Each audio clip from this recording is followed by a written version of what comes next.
Hey YouTube, what's up? It's Ashley.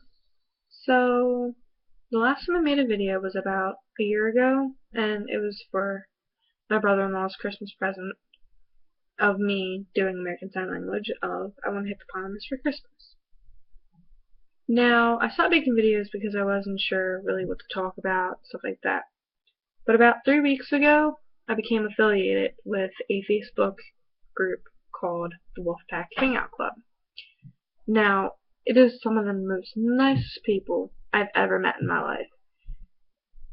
Between Earl and Shane and Mike and Vaughn all being like my big brothers, and then Craighead Productions, which is his YouTube name, go check him out, and Joan being my best guy friends, and then I have Eve and Tanya being my best girlfriends. I mean, sorry, my cat jumped off the table. But, they're some of the most nicest people I've ever met in my life. And, they're recently giving me, some good pointers and tips and whatnot of what to talk about and make videos, and so I decided I'll give it a try today. Now, for the last 3 weeks, I've gotten on the Hangout with everybody in my wolf pack, and, we're on there for hours and hours at a time, just talking, laughing, getting to know each other, or they're getting to know me and I'm getting to know them. They've known each other for a while now. And it's been like the time of my life.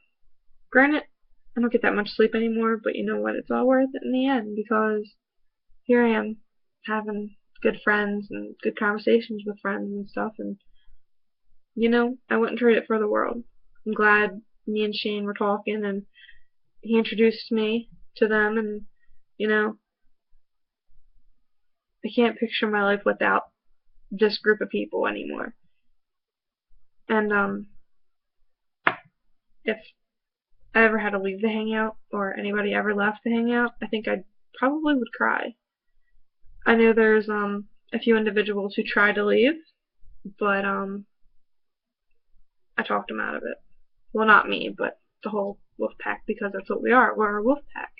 We look out for each other, we love each other, and we like to stick together, and you know, I think that's the most valuable part of anything.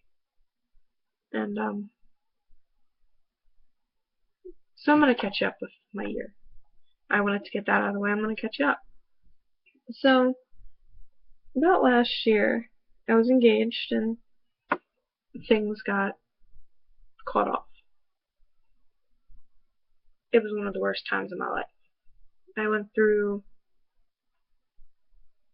a bad patch in my life, and did some things that I'm no longer proud of, and I wasn't proud of at the time. And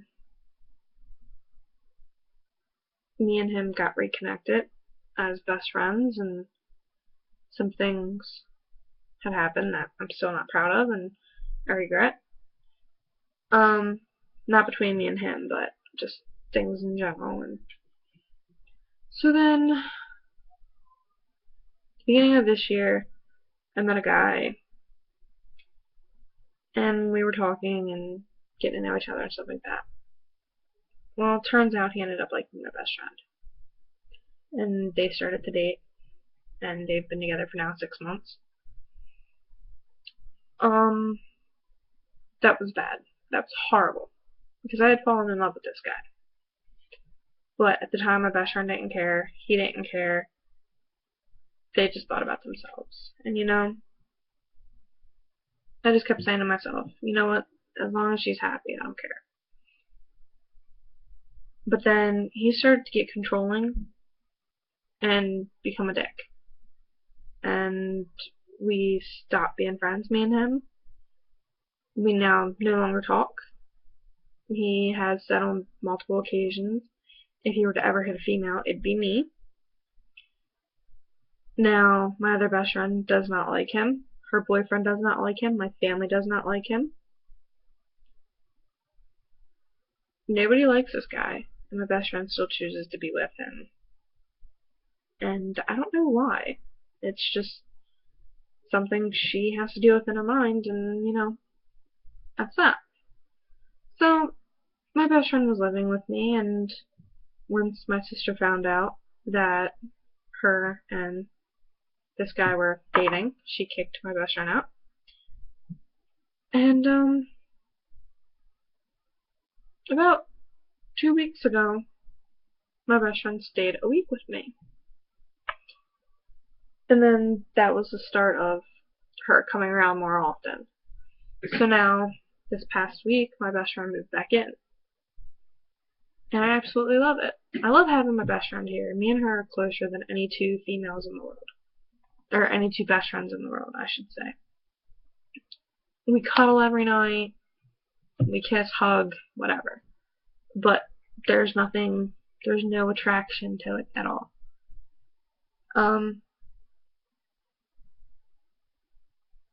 But then, it kind of bugs me a little bit. Because I don't have my privacy, but if I need to ask for my privacy, she'd be more than happy to walk away or go do whatever. Like, if I just want to sit in my bed and just think about stuff, she'll go and do it.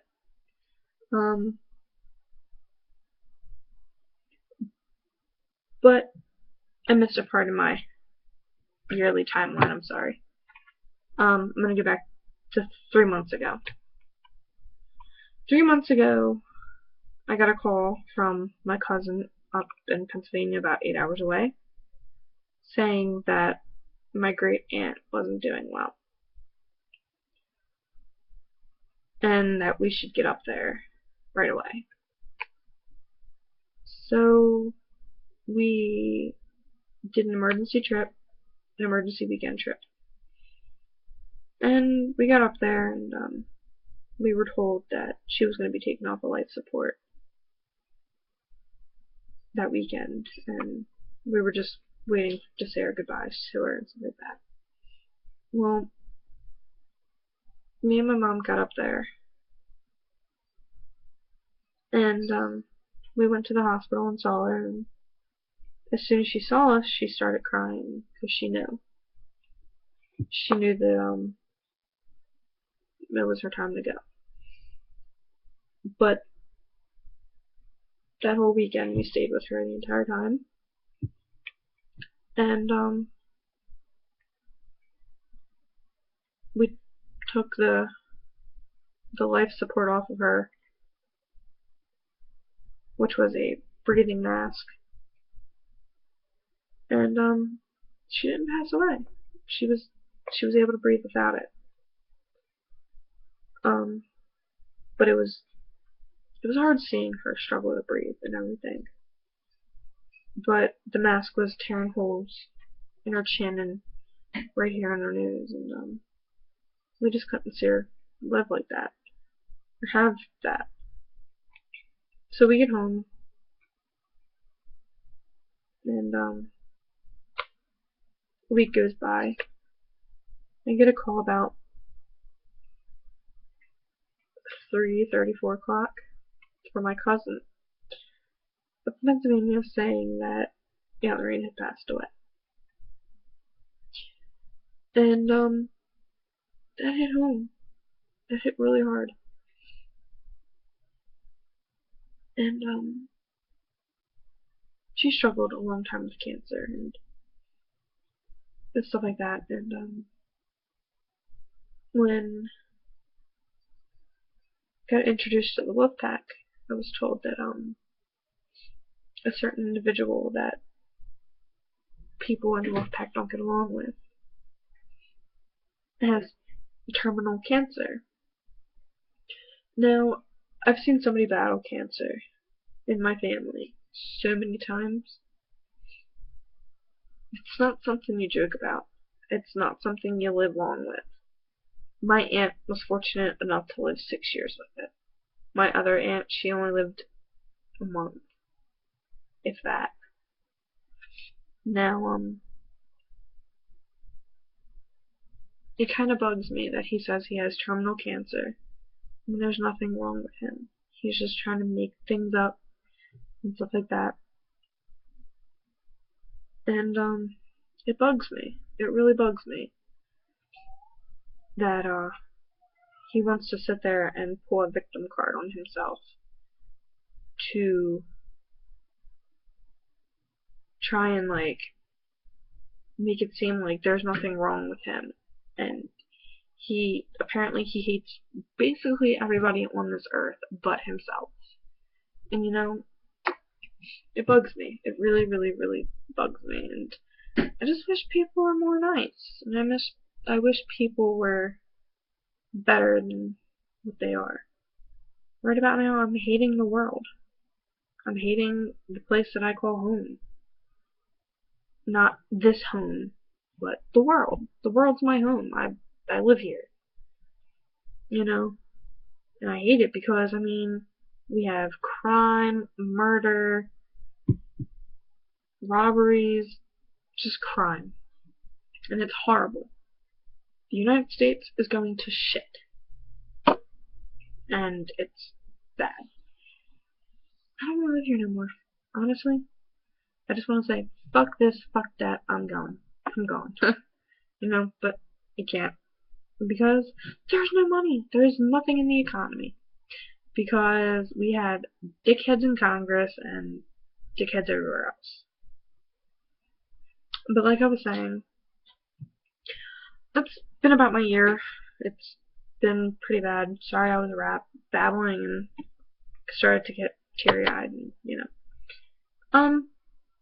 But I hope this video kind of like just sums it all up in about 13-minute video. I just wanted to hurry up and quickly let you all know how I was doing and how I am doing and everything like that. Oh, and I graduated back in June. Sorry. And I got my learners. So, yeah. But I hope to be making more videos and stuff like that. Bye.